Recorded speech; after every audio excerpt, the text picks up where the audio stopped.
за една од работите што ќе зборуваме за одговорноста на црквата. Океј. Алелуја. Иначе како се чувствувате вие? Благословени сте? Да. Изобилно, да. Плюс и снегот. Дополнително. Знаете како е со благословите и благодата? Повеќе благодат и носи поголем некогаш товар. И така да стегот знае да го комодитетот да не го наруши. Пример го зијам како нели некаква благодат и благослов и е. Али истовремено ни носи нели благослов, е добро за нас, меѓутоа истовремено знае да донесе и одреден товар. И тоа е одговорноста на црквата да знае да ја носи таа благодат, да знае да ја манифестира и да ја пренесе од небото тука на земјата и да ја предаде каде што треба. Океј. Така да црквата дефинитивно е одговорна и има голема одговорност. Ја мислам дека црквата има најголема одговорност. Од било кои феномени, да ги наречеме, и појави, односно битија кои што постојат, црквата моментално е на земјата со најмногу одговорност. Заради тоа што низе најмногу е дадено. Океј. И знаете, ако се прави историја некоја на државата, нели, на општеството, и има разни системи, нели, се поминати, не знам, пробовладетелски систем, феудален систем, капиталистички, социјалистички и така натаму. До денешно време некој го вика тоа дека е демократско општество, што нема врска со демократија. Нели? Више и најмалце што имаше некакви демократски одлики, тие се изгубени. Меѓутоа, најмногу луѓе се научници, така да кажам, теоретичари се сложуваат дека општеството кое што денеска живееме, најправилно би било да се смете да се нарече потрошувачко општество. Така се нарекува. Значи не е битно више дали е комунизам, социјализам, ово, значи сега више е потрошувачко општество. И значи кој полека ги троши ресурсите, ја би рекол најголемиот ресурс кој што го троши овој свет и ово општество, оваа цивилизација што ја знаеме, е времето. Она го троши времето. Тоа е најголемиот момент кој што го троши. И тоа го троши онака расипнички. Меѓутоа, Божјото царство е специјален вид на заедништво, на општество, специјален вид на уредување, кое што не е потрошувачко општество, не е потрошувачка заедница, туку е продуктивна заедница, така да ја наречем. Она создава или пренесува благодат од небото на земјата. Значи, овој свет ја троши таа благодат во различни форми, али црквата произведува благодат. Ние сме индивидуално еден вид машини на благодат. Знаете. Вика, тој што поверува, од него ќе потечат реки на жива вода. Него ќе потече благодат. Потечат не некој изворче само на благодат на нешто, туку реки, извори. Ќе потече многу благодат. Нас не ни е само дадена благодат за да даваме. Знаете како вика има еден стих, поблагословено е да се дава отколку да се прима. Сега ќе ви објаснам малку околу тоа. Али ако може прво водата да ја си ја заборив, таму ми е. Фала ви многу.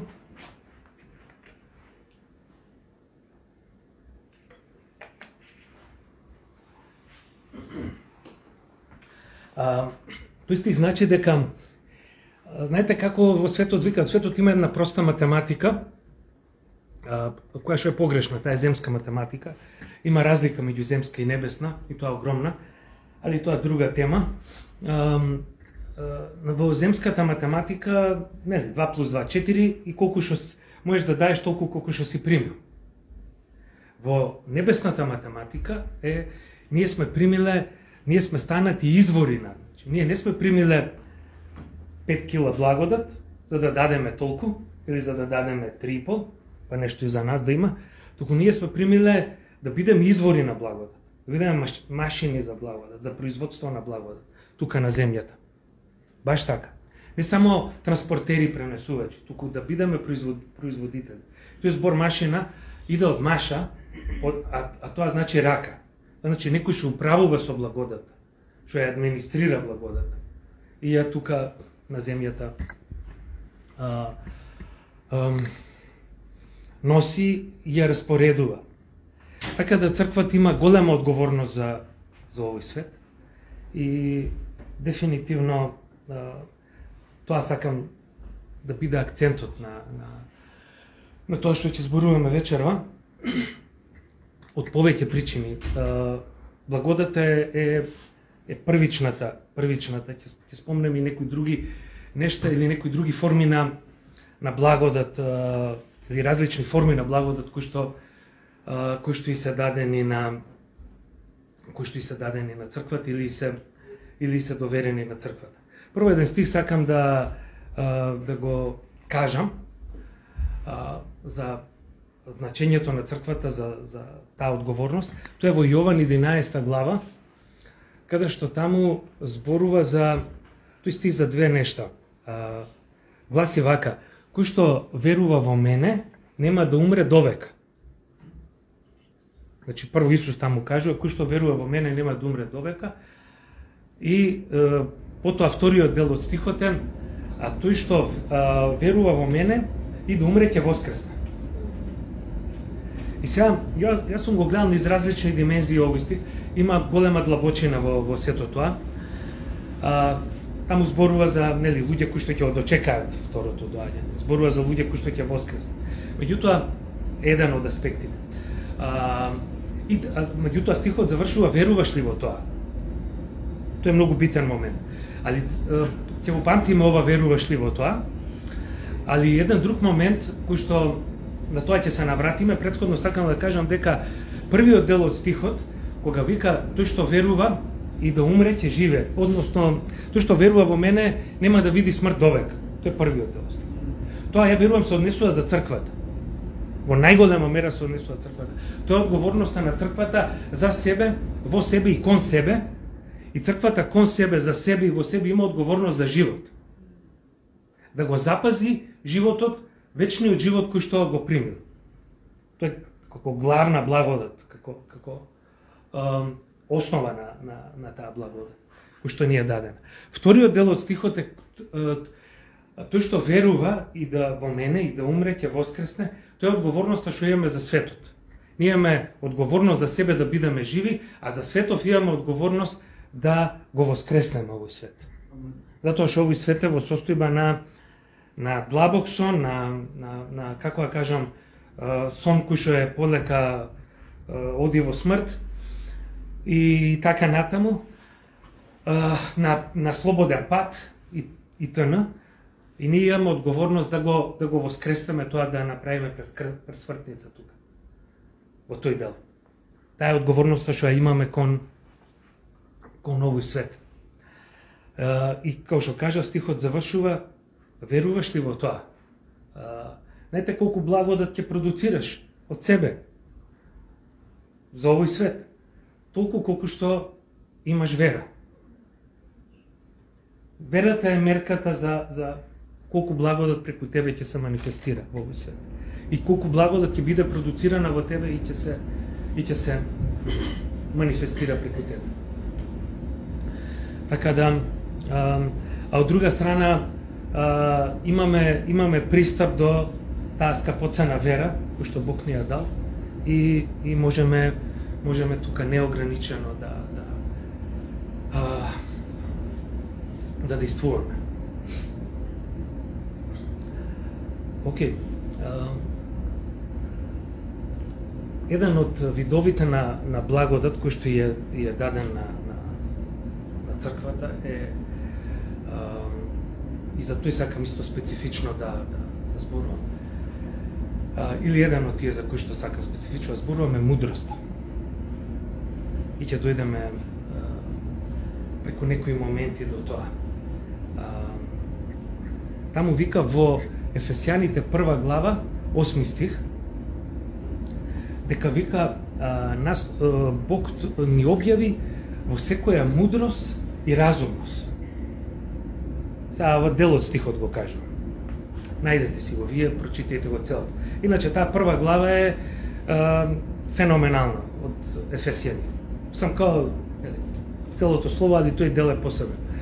И таму има толку големи нешта се кажуваат што тоа е нешто фамозно. И таму вика во секоја мудрост и разумност. Океј. Еднаш ме прашаше еден брат, многу одамна. И ја од тогаш немам посебно навратено кон овој стих. И ми вика, зошто вика се спомнуваат двата дела, двата поима, мудрост и разумност. Вика, различно ли е тоа? Вика, и размислив така некое време и викам да, различно. Викам, иначе не би било тоа поделено. Тоа е различно, две различни нешта. Разумност е способност да решаваме проблеми кое што веќе ни е дадена таа способност и таа е веќе во нас, таа е веќе во нашето битие. Таа е во нашиот ум, во оној дел што го нарекуваме интелигенција и така натаму. Способност да решаваме одредени проблеми, одредени компликации и така натаму, да наоѓаме решенија. Додека мудроста е откровение од небото како да се реши одреден проблем. Значи, кој што мудроста доаѓа по откровение и она е начин како да се реши одреден проблем, како да се пристапи кон решавање на одреден проблем, кога и целосно да се реши на божествен начин. Океј? Така да и двете ни се оставени на располагање. По мене овој дел разумноста е пониско ниво на решавање на нештата, на доаѓање до решавање на одредени проблеми, додека мудроста е нешто од повисоко ниво.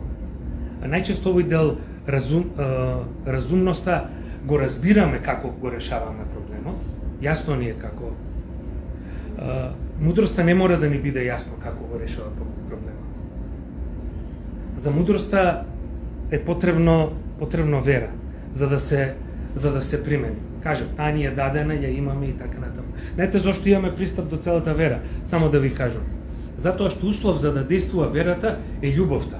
А љубовта е веќе излеана во нашите срца. И заради тој момент имаме пристап до верата. И нема момент, нешто што може да не попречува. Значи, мудрост. И се има, ако читаме у Стариот Завет, таму има, се спомнува и мудрост и премудрост. Сте чуле за тоа, дека има, постои мудрост и премудрост. И тоа се два различни збора. Они се слични помеѓу себе, и слично се пишуваат, веројатно изговараат, ама значи сепак не е тоа избор.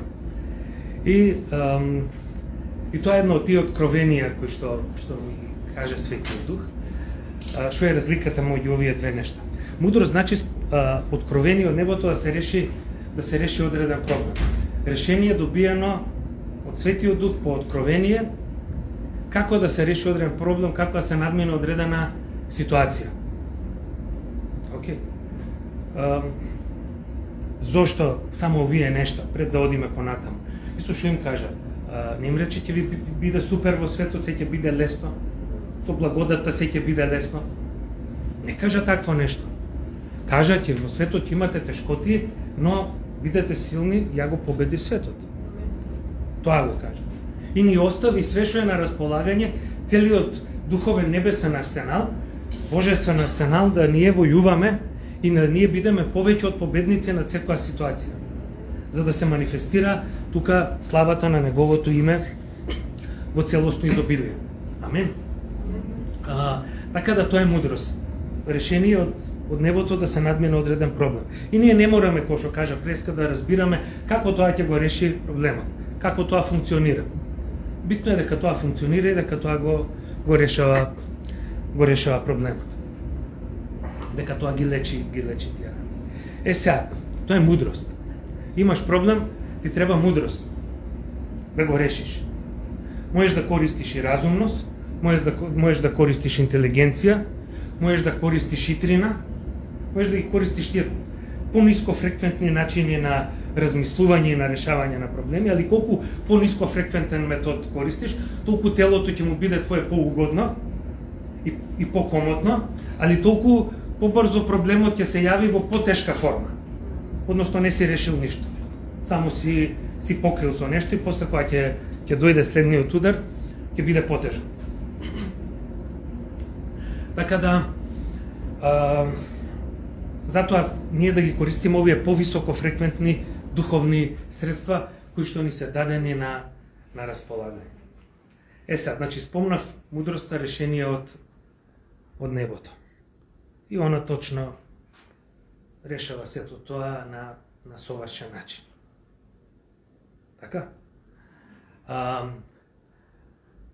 Може многу такви проблеми кои што во ни се случуваат постојано, кои што се случуваат на луѓе околу нас, што се случуваат во црква и слично. Што е, зошто премудрост? Зошто постои потреба од премудрост? Нели е мудроста доволна? Знаете, Бог толку дава, вика не го дава духот со мерка. Ти некоја ситуација мислиш дека имаш,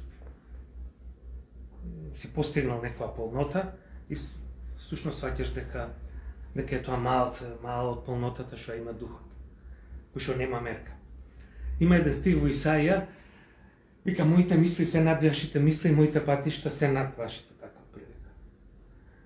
Ја порано сум го толкувал тој стих или сум слушал толкување од типот дека нашите мисли се различни од на Бог мислите. Дека се многу пати спротивни со на Бог. Меѓутоа, тоа всушност значи дека Бог вика ти колку што мислиш за одредена работа, ја не дека не се сложувам со тебе, само ја имам повеќе мисли за таа работа. Имам подлабоко размислување за таа работа. Ти мислиш дека можеш да стасаш на снегот до Скопје и дека е тоа некое достигнување, а ја мислам дека можеш да стасаш до Белград, например. По уште поголем снег. Како пример сакам да кажам. Што значи повисоки мисли? Знаете, ние немаме во основа мисли во спротивно со Бог, затоа што имаме неговата природа. И не е логично сега ние да имаме мисли во спротивно со Бог. Можно е да имаме, али поентата е дека имаме неговата природа, ги имаме неговите духовни гени. И не е нормално ние постојано да имаме спротивни мисли. Али е како деца нормално да имаме помало размислување во однос на мерката која што Бог ја има.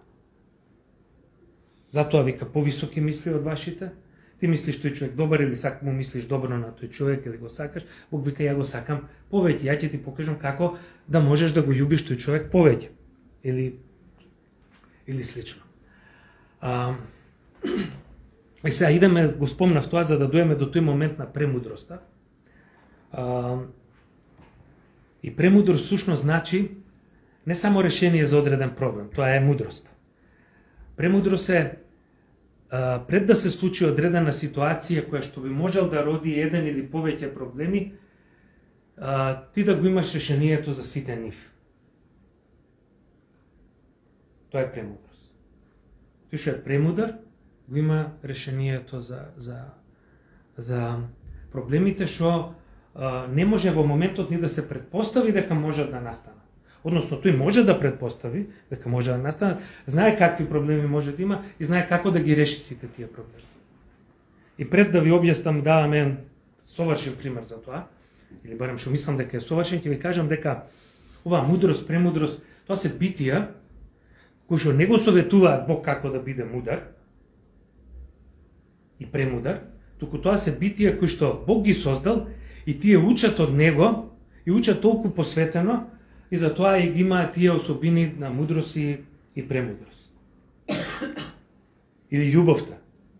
Љубовта не е нешто што Бог му кажува како да ги љуби, да се грижи луѓето. Љубовта е создадена од Бог и од него учела како да се грижи за луѓето. И така натаму. Океј. Значи премудрост. Бог е премудар. Бог тоа го содржи. Го има сам по себе. И кога Бог создавал се, и пазете, ако читате прва глава Битие, и таму на крајот има дека Бог се создаде, нели, заврши создавањето, 6 дена, 7-миот ден одмори, и Бог виде дека се е добро.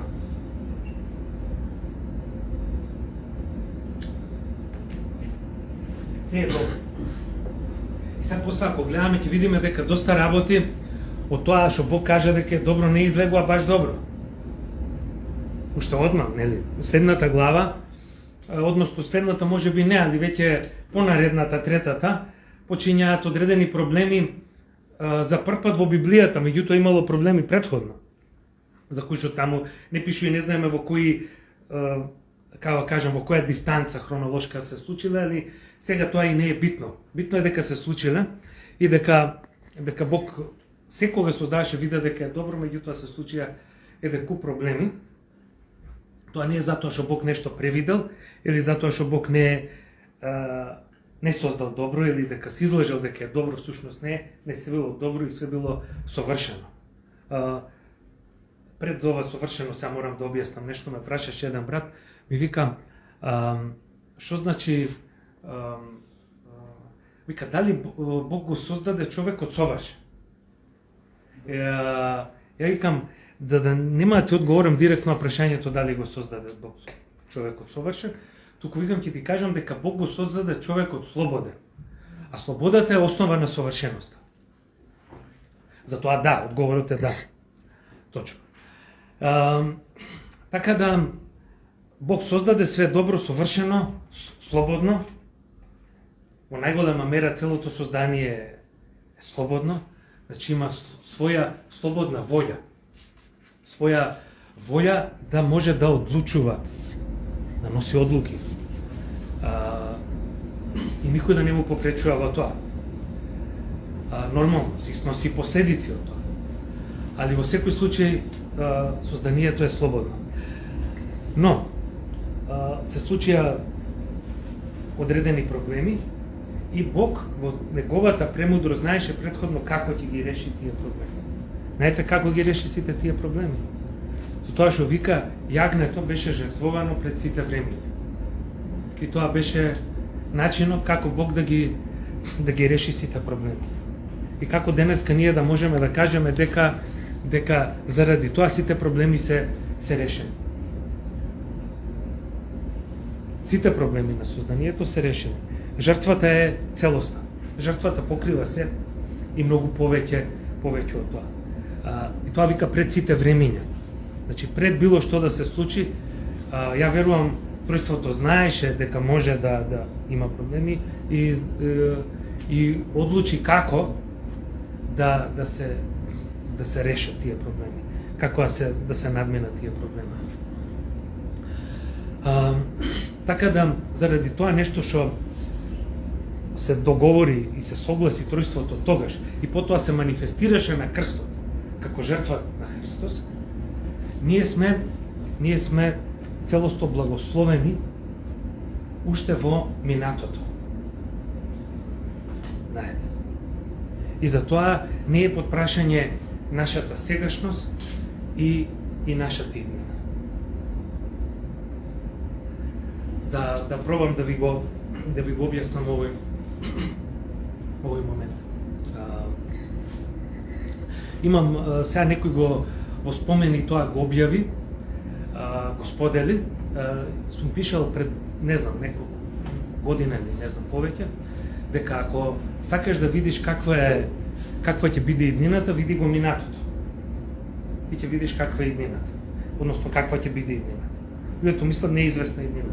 Иднината е многу известна. Иднината е поизвестна од минатото, од минатото многу се обидуваат да го лажираат. Иднината уште никој не се обидува да ја лажира.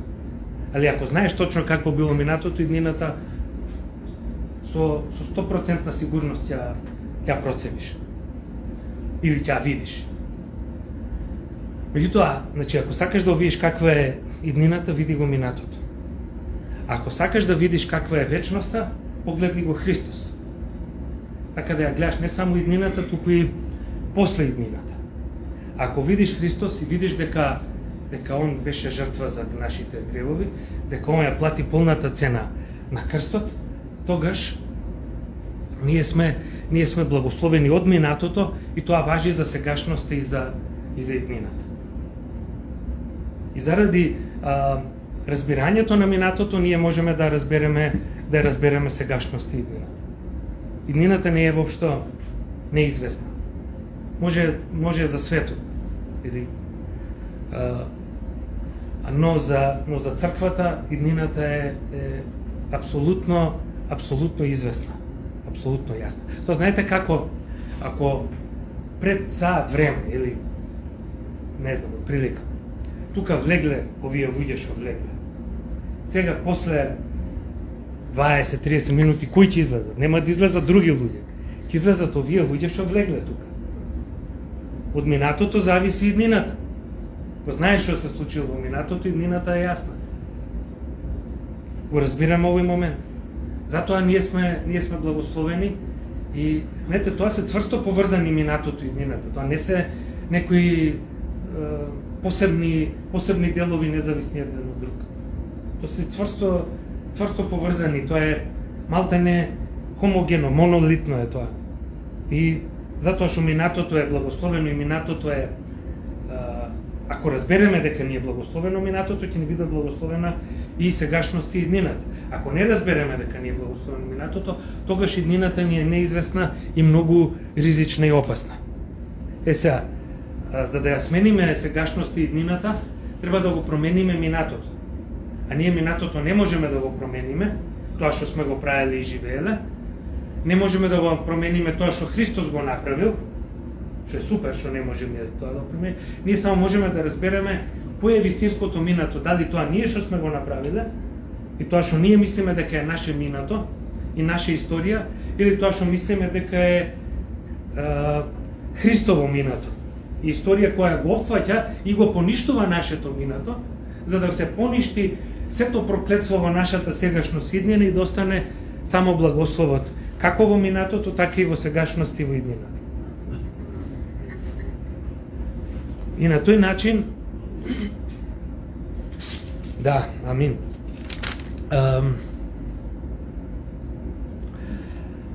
На тој начин ние имаме таа одговорност сега, тоа што сме го примиле, тоа е и за овој свет. И за тоа го спомнав преска тоа потрошувачко. Значи, не сме, секој од нас е сразмерно на својата вера производител на благодат, која што треба да ја даде во овој свет. Треба да ја администрира во овој свет. Мудро, паметно, али дефинитивно секој еден од нас. И колку повеќе црквата ќе бидат сите луѓе вклучени, толку повеќе црквата ќе дојде на позиција на вистина да биде благослов за овој свет и да биде слушната за различни проблеми кои што ја верувам дека само црквата може да го има решението. Затоа што никој нема пристап до ова, тоа што зборував, мудрост, премудрост, сите тие нешта, освен нас, освен црквата.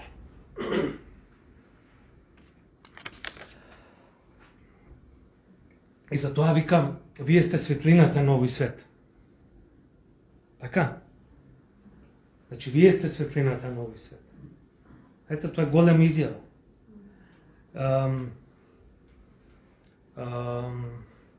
Вие сте солта на овој свет. Ние сме живата вода на овој свет. И не знам колку време зборувам, ама ќе ви кажам уште нешто поврзано со овие работи.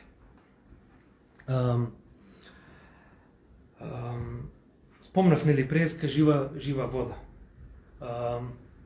Ова пред некое време ми е откровение од духот за живата вода. Се спомнува првпат жива вода во Битие, во Библијата. Значи, читайте си го и Стариот Завет. Има многу добри работи кои што се скриена слика за Новиот Завет или благодата која што ни се открина. И дава целосна потполност и целосно разбирање. И таму има, кога пастирите заедно дошле, може да дојдат, имало еден извор на жива вода, така пишува, жива вода, и тоа не станува збор за нешто духовно, туку станува збор за реална вода. Извор. И имало тежок камен, не можел еден пастир да окрене, сите кои ќе се соберат пастири, само можеле да окренат. Што е друга, нели, метафора, али сега околу тоа нема да одиме. Важно окреваат, има жива вода да пијат они и да пие стоката. И јас читав, најдов нешто за тоа дека, значи таму не се зборува за жива вода како за некоја духовна категорија, туку за реална категорија. Реално физичко-хемиска категорија. Океј. Потоа во Новиот Завет се користи таа символика, жива вода. Зошто се користи? Сега ќе ви кажам зошто. Најдов тоа дека живата вода, или уште се вика зрела вода. Тоа е вода која што мине низ различни слоеви на почвата, на земјата, значи не почвата е тука плитко, него длабочина, различни длабочини. Ние не ни знаеме каде, нели? И не ни мораме да знаеме, битно е дека мине и најчесто е топла претходно и раствара одредени минерали во себе, хранливи материи. И минејќи нагоре, одејќи се лади, и кога ќе биде спремна, она извира самата. Не е тогаш е зрела, самата извира. Не бунар, тоа е окей, супер и бунар да се копае и сето тоа, али ова извира самата како извор. И содржи во себе сето тоа, и човекот ги прима тие минерали и прочистена е, нели, ни сите тие стоеви миники, од тоа што треба да биде прочистена, задржува тоа што треба да задржи, што му користи на човекот. И човекот пиејќи ги прима тие минерали, му е супер, прима живот, така речено. Макар да во тело, некаков живот. Сега, за разлика од тоа, неживата вода, ова од чешми, од продавници и така натаму, која што е или ги нема тие минерали во себе, или знаете како ги прават да има, со лопати ставаат у базени, и тоа е у форма, у хемиска форма, која што телото не ја препознава и не може да ја искористи. Ако ќе каже, пишува толку таблета, С витамин толку милиграми. Тоа е супер, ама тоа организмот не го препознава. Или многу малку може од тоа да искористи. Или не било што друго. Така и со тие води. И таа вода, окей, чиста, ќе кажат, чиста вода, може да се пие, меѓутоа ако ги нема тие минерали во себе, тогаш ги врзува во телото и го очисти човечкото тело од тие минерали. Одзема и тоа малку живот што има во него. Тоа е таа незрела вода или нежива вода. Таа е споредбата за тоа дека црквата е црквата која што е во заедништво со Духот, која што е инспирирана од Духот, која што е исполнета со Духот, е жива вода, која ги содржи тие. Каде доди носи живот. Или, оспротивно, ќе биде религиозна, нели? Ќе действуваат религиозни духови кои што тоа. малце ке луѓето, а луѓето идат, бараат црква, бараат живот, чувствуваат потреба, али едино ќе им дадеме тоа што им треба ако примиме, ако разбереме дека со што сме исполнети, кој не исполнува, колку многу има во нас, колку имаме способност да произведуваме тој живот и да можеме да го даваме. Адам и Ева, вика, беа живи, Адам е тогаш жива душа, човекот стана жива душа, Бог му вдахна живот. Али вториот Адам, Христос, е животворен дух. И он нас не направи тоа. Ние да бидеме извор на живот и да имаме одговорност за тоа колку живот има во овој свет и во средината околу нас. Таму кај што сме поставени.